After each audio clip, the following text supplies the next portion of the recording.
spoken about the SAPS wars in that July 6th briefing. I said at the Matlanga Commission of Inquiry every day. Is this what it's come to ultimately?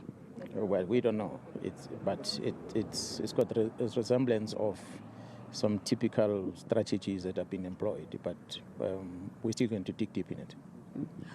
My understanding is that not only has there been a warrant of arrest prepared for the crime intelligence boss, but for yourself as well. Are you aware of this? No, well, what the intelligence we received yesterday was that they've given themselves 48 hours to make sure that myself and Khumalo are behind bars, because they believe that we have secured warrant of arrest for ADEC officials, which was, I did not believe that story, that there's something like that, because there's no warrant of arrest.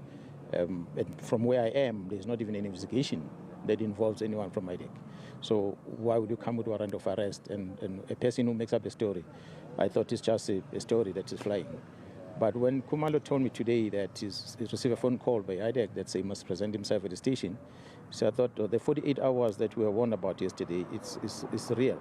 That's why I came here, so that first I can confirm with Khumalo to see the phone numbers that called him.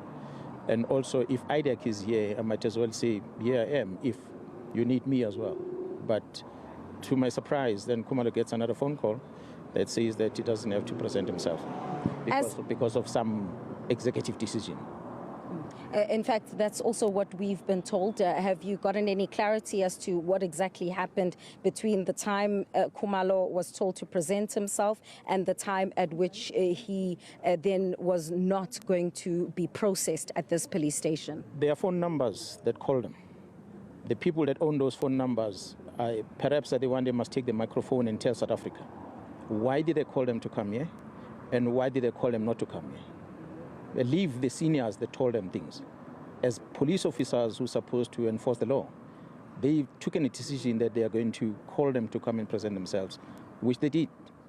And when they are now being instructed, seems like, not to carry on with that execution of the arrest, they call them to say they don't have to present themselves. So is that administration of justice? I don't understand it. So I think the officials, two of them, they made phone calls with their numbers on Khumalo and Matondo's on phones. They need to tell South Africa what happened here.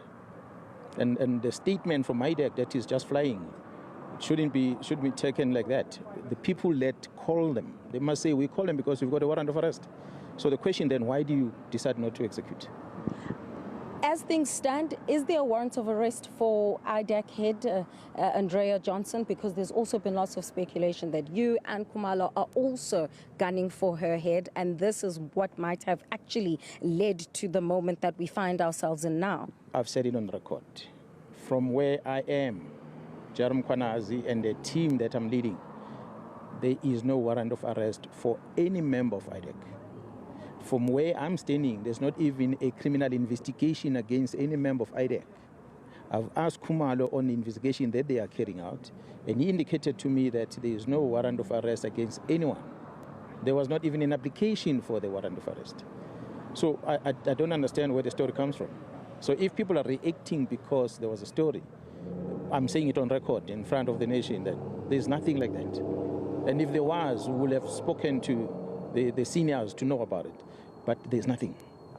So here we are standing because there were phone calls from ADEC, which is strange. And they are saying now there is no Dumisani Khumalo who's been arrested. However, if we just take a look at also what's been unfolding at the Matlanga Commission of Inquiry, it would seem that there is a lot of turf wars, so to speak. Where do you stand insofar as what happens now going forward? Because I also understand from sources that there was even a tussle between the South African Police Service and ADEC, even when it came to interviewing someone like Vusimuzi Kat Matlalo, who gets transported from eBongweni by SAPS, but when he was here in Pretoria, ADEC tried to block him from going back to eBongweni. Are you aware of this? You know, the interesting thing that South Africans knows that Mr. Matlala was taken to custody by the South African Police Service, not ADEC. And he's been in custody for close to a year. It is South African Police Service together with DCS that took Mr. Matlala to eBongweni. When the commission sanctioned or requested Mr. Matlala to come here for consultation. He was requested. The team transported him back to Pretoria. On arrival in Pretoria, on the scheduled day where he's supposed to consult with the commission, IDEC walked into the DCS facilities to charge him. They never bothered to speak to the investigating officer that arrested him first place. They just walked as if they are walking to his own private home. They went and charged him in prison, and then they claim him as if it's their client. And he was brought there by the SAPS. For months he's been in custody, brought by SAPS. Just to that distance of phoning the investigating officer and say, we are here to execute a warrant for this person of yours. Can we have some working arrangement? You want this person to be in Kokstad, we want this person to be in Pretoria. That discussion should have happened in a boardroom.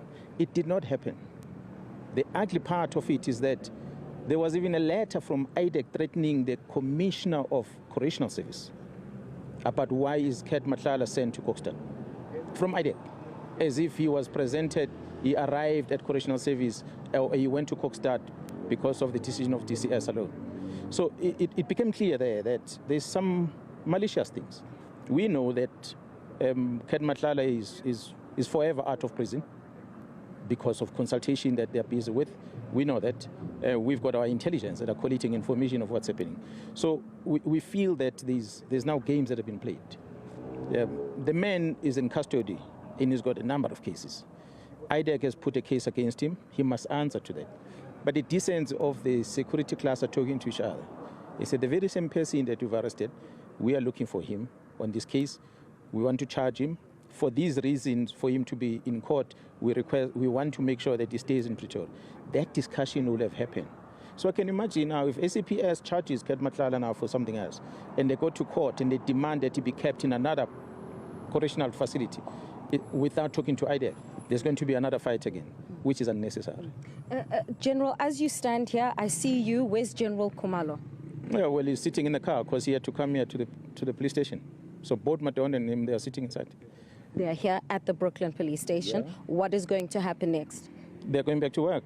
They had to stop the meetings they were busy with to come here. Now that it is done, they must go and continue with it. We still have a lot of problems in the country. We've got June 30, that is around the corner that you need to worry about. We've got a lot of criminal syndicates that are still running amok that you need to try and arrest. Speaking of criminal syndicates, so we're coming up to the 6th of July. Your reflections on where we will be. Feroz Khan is likely to still be on the stand, probably if he arrives at the commission when we commemorate that one-year anniversary when you decided to take it upon yourself to tell South Africans about these very SAPS wars that we're seeing unfolding today. Yeah, well, the leadership have not authorized me to speak on that, so I can't be talking about that. I'm here today in Brooklyn because of what transpired yesterday, which affects me also personally.